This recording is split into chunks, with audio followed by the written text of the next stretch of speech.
we've added music to our video, we've edited the timing and adjusted the volume. Now, I want to look at the transitions between the songs. Now, this is just if I'm using more than one piece of music, of course.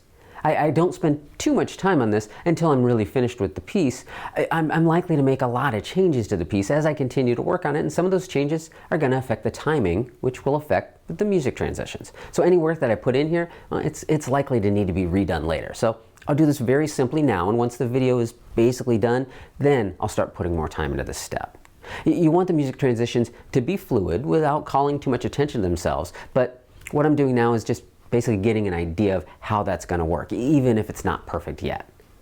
I'll also look at when these transitions happen, usually between sections of the video.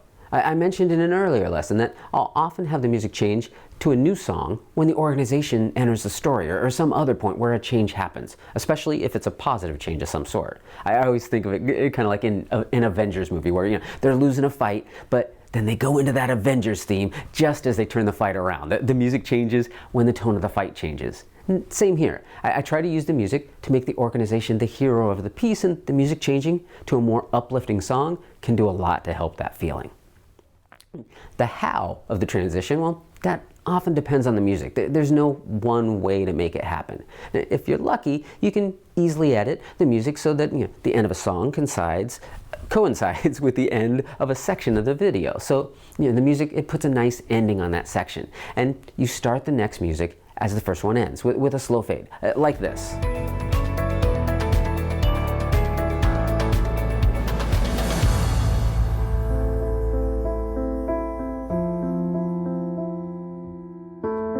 But when that doesn't happen easily, and it usually doesn't, you just need to make the transition happen. I'll usually let the outgoing song start to fade out just as a section of the video is ending, so that it's still fading as that next section is beginning. And I'll often make it a pretty long fade as well. And then about halfway through the fade out of the first song, I'll start bringing in the next song. Sometimes I'll use the beginning of the second song, but often I'm actually starting that song after it's already begun, somewhere in the middle, because I'm timing it so that it ends at the ending of the whole video. We'll talk about that in a minute, but usually the beginning of the second song isn't where I choose it to be. It's back-timed, which means that it's timed so that it ends at this point here, and the beginning, well, it just kind of falls where it may.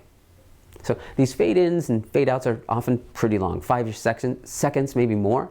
I want them to just go by unnoticed so that the audience, they feel the changes without calling attention to them. And when they're longer, that tends to be the case.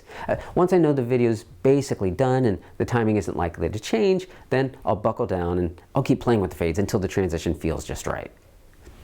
If it really doesn't work, I have a trick that I use all the time. It's a shimmer from a cymbal that I downloaded that I put over the transition, and often I play it softly under that transition. It sounds like this.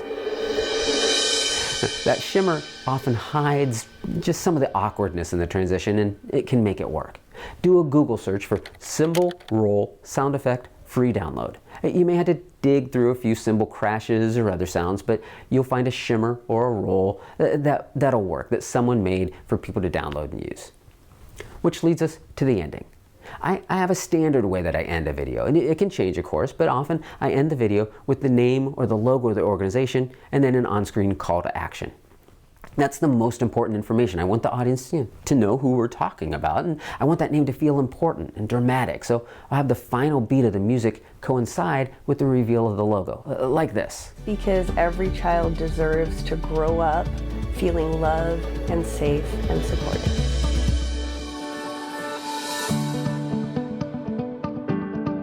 And that's why I backtime the last piece of music so that it hits that last dramatic beat just as the video ends. And I also usually will add a cymbal roll here as well to add to that dramatic effect of that last beat. So there's a lot of artistry in sculpting the music to work as best as it can in your video, and you want every advantage you can in making your story work.